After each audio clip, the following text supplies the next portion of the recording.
На сцене Госдрамтеатра Южной Осетии имени Костахи Тагурова прошла премьера спектакля «Борис Годунова». «Борис Годунов» — одно из известнейших драматических произведений Александра Сергеевича Пушкина. Его поэт написал в тот период, когда в его творчестве помимо романтизма появляются черты реализма, беспристрастность, народность. Известнейшая пьеса Бориса Годунова повествует о последних днях царствования одной из самых приметных личностей, вошедшей в русскую историю как антигерой.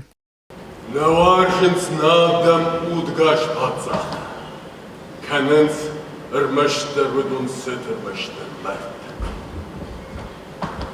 Վայեմ ռատ, մախադեմ են սեցախ հաշտ նժերդեմ է վաղշ կե եշամում է։ Աշտոն, աշվշմ ժախ, նն նիվտ տոյադեմ մար դշտր ձեգայ, մակաբիս մշը բավախտու։ Շշղանի նժդունըտ լվարտու, դատոն շնքուշտ, վալա, վատար մն վդուն ժնատել վշտուй. Историческую драму, созданную Пушкиным, Юго-Осетинский драматический театр подготовил сразу на двух языках – русском и осетинском. На осетинский перевод еще сделал покойный Валерий Кубозов. Очень много событий в этом году, и один из самых значимых событий в культурной жизни – это юбилей Александра Сергеевича Пушкина, к чему мы и посвятили нашу постановку «Борис Годунов». То, что в 1600-х годах происходило, и Пушкин то, что писал в 1825 году, как-то оно созвучно и сегодняшним временем тоже. Имеется в виду суть истории, смысл вот этого всего произведения, как бы оно очень малоизменчиво в этом характере. И в данном случае работа над ним была очень интересна, и в той первой части, которую мы сделали в полной версии, мы потом его сократили до той удобоваримой версии вот в этом плане, я могу так сказать. И я думаю, что мы ответили на некоторые вопросы, которые сам Пушкин задавал в своей трагедии. Потому что когда мы ищем какой-то свой режиссерский замысел, мы не должны забывать об этом, что авторский замысел, он тоже стоит как бы на этих весах.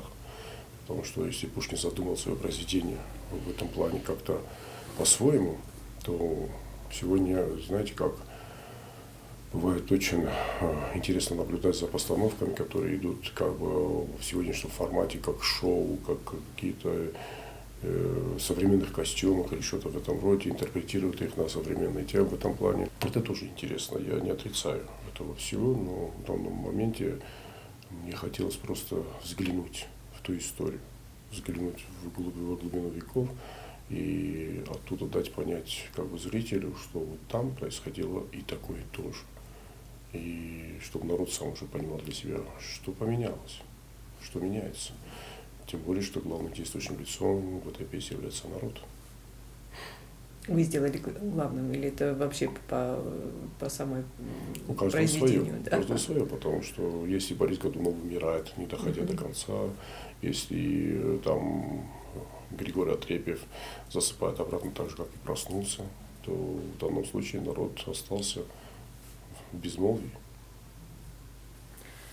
То есть ваш главный лейтмотив здесь за тем, что народ делает свой выбор, и последнее слово за народом в любом царствовании, да. В любом царствовании, да, потому что мы с вами очень много в этих политических перипетиях мы смотрели, видели, как народ себя ведет. Да. И в данном случае ничего не меняется. Что вы вот извлекли для себя после первой сдачи, какие были недочеты и что? Ну, во-первых, давайте скажу, что это как бы не была сдача такой, это был такой показ предварительный показ вот в этом плане, потому что я и тогда чувствовал, что работы еще много, но хотелось просто посмотреть пока на то, что как воспримется вот в этом чтении. А то, что изменилось, это уже посмотрите сами.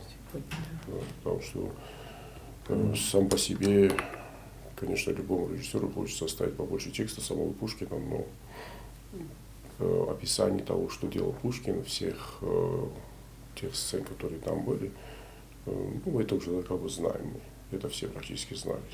Самая главная суть – вытащить оттуда и дать понять народу, зрителю, что это такое. Главный образ спектакля «Царя Годунова» представил народный артист Южной Осетии Артур Коглоев. Я могу сказать так, что само распределение ролей, это бывает всегда где-то 70-80% успеха спектакля. И я думаю, что я здесь не ошибся в выборе ролей.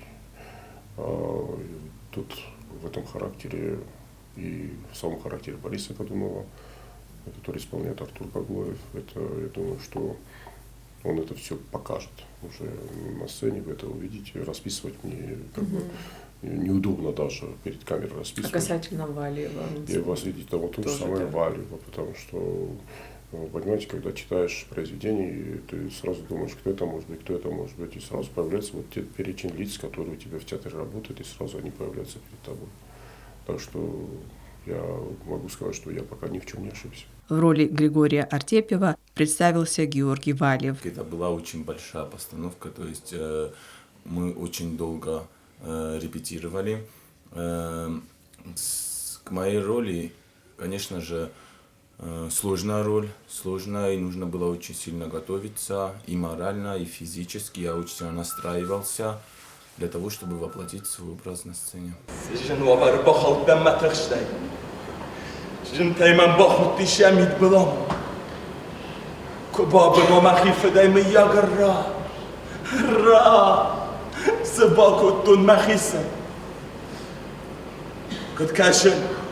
Aftame maburu varşkıl tihkanışdaki Vadamın gel, azarlacını xəşdə Dəq bu xişmə qışmətlərdən xomın rafə Veleme шерсть, me perfectui. Конечно, есть очень большое волнение перед выходом. А менять, я не думаю, что сейчас перед выходом было бы правильно менять что-то.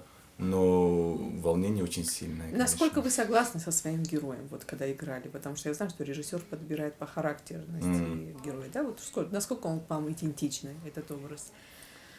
Если честно, то для меня это было неожиданностью, то, что мне дали эту роль. Для меня это сложный образ в плане того, что характер образа был не совсем схож с моим. То есть и пришлось подстраиваться, то есть менять свой характер, и надеюсь, я справился.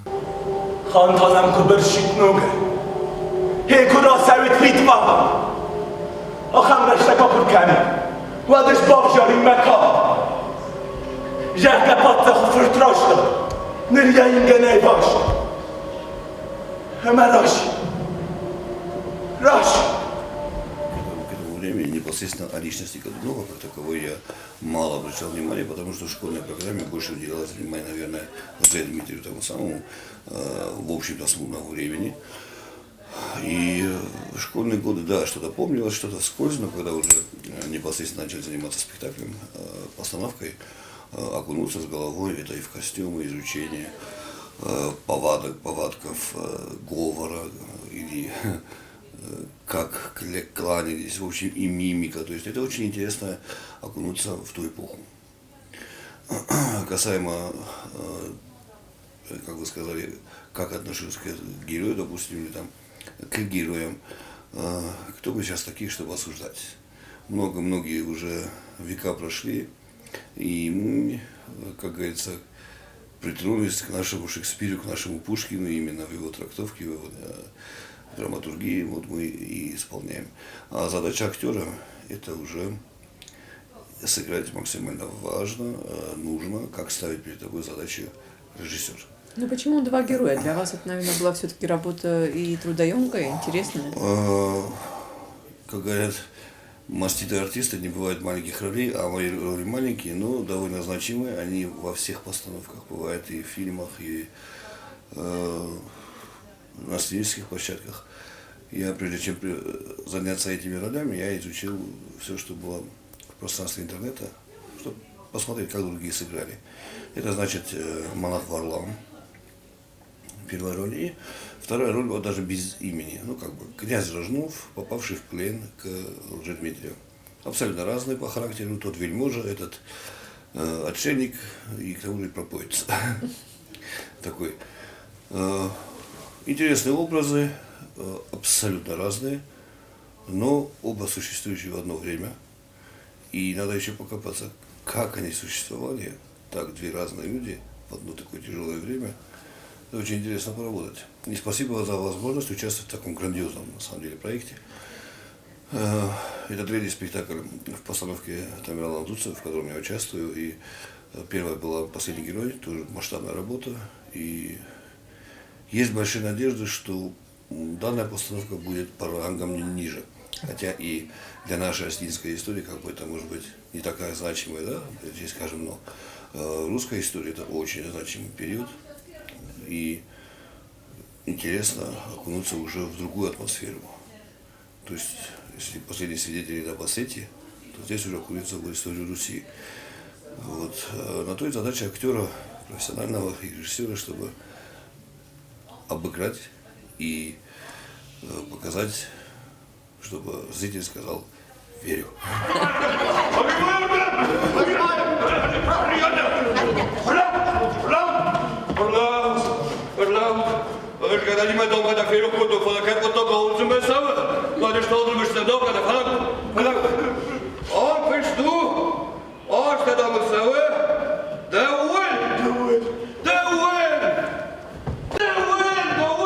Спектакль получился массовым, зрелищным. В нем задействована большая творческая группа. Отдельно хочется отметить ярко сыгранные образы князей, сыгравшие роковую роль в главном действии. Их сыграли Суслан Бибилов и Жан-Жак Харибов. Чипалхаттавада Чепчугов. Канаан бойна чиарвы штаурдам Битяговский-то, а Макачалов. Мен اشتدرار فشتوی اوگلیچما سمای بنات رافل غونالسه اما من بانتشت باشونن بدتر فدمیان و دگاش گورت بدیشن یا سرجتا نشوشا کتو نیسه أنا من لك مرقا فشون سوينا تبتل أنا نازل شوبي أنا تو تقدروا لي كما جن البودن اربات سنيش Борис Тапутайнел. Аласикаду махан. Ештай варашея. Спектакль длится почти 3 часа с антрактом. В основу сюжета положена вся коллизия и интриги борьбы за власть.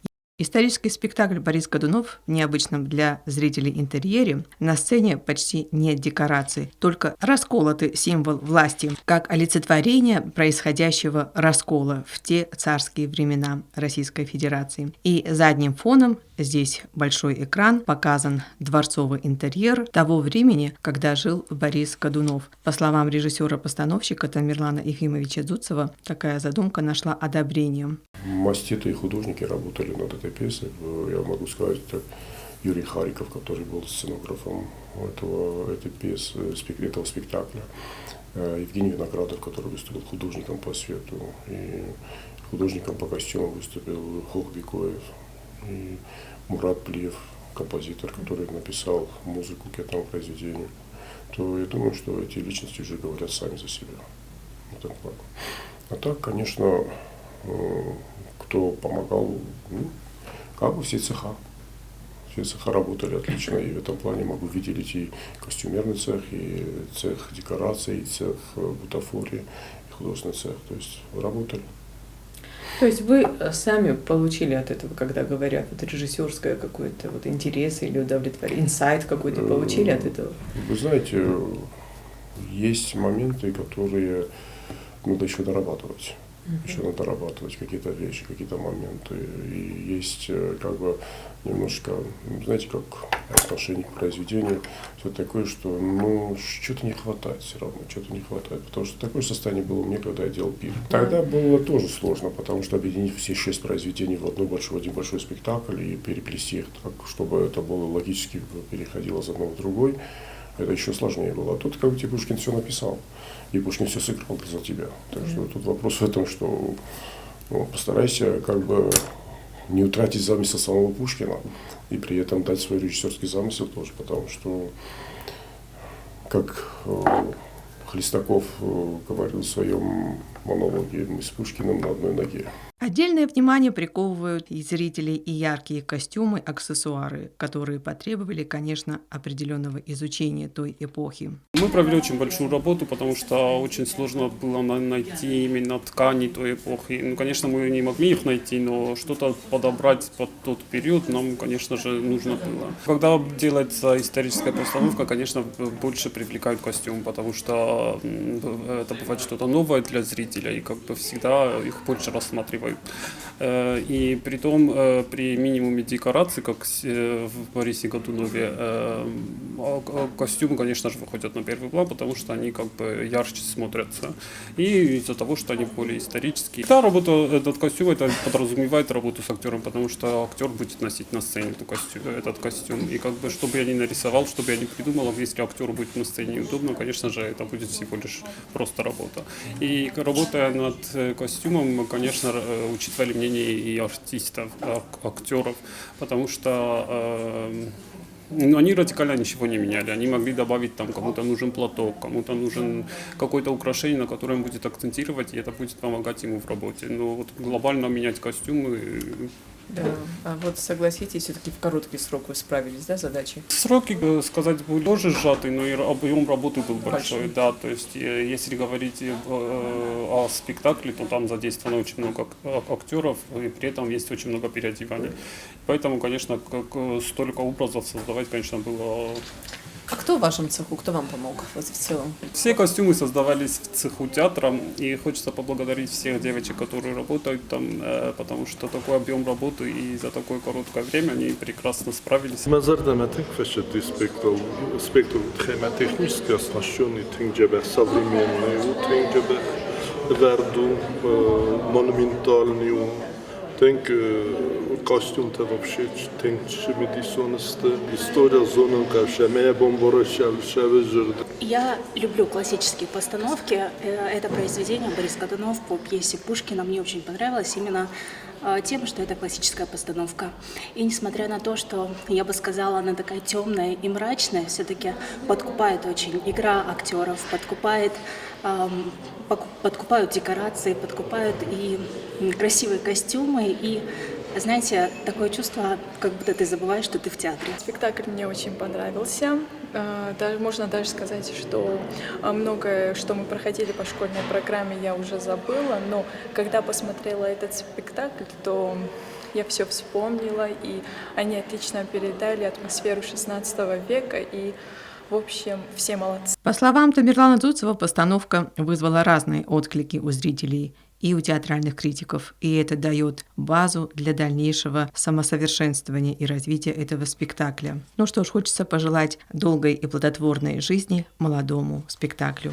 Во-первых, я повторю, что это ставится в годовщину Пушкинского юбилея, это раз. Во-вторых, это как бы сам грант, который мы получили от Министерства культуры России, говорил тоже об этом, что надо выбрать среди двух писателей, это Островский и Пушкин. И, само собой, грант подразумевал то, что мы будем выезжать уже за пределы республики с показом этого спектакля. И спектакль ждет еще второе рождение, потому что он будет и на русском языке тоже. Да, и на русском языке мы будем его развозить на русскоязычном фестивале, где нас пригласили уже. Таких фестивалей в России пока 4, и на все 4 мы уже приглашены, как бы заранее. И в дальнейшем на национальный фестиваль, который мы будем вести, вот то же самое, у нас есть свой карт-бланш, то же самое в Пушкинский год, когда будет именно задача фестиваля этого года, 24 года, это Пушкин.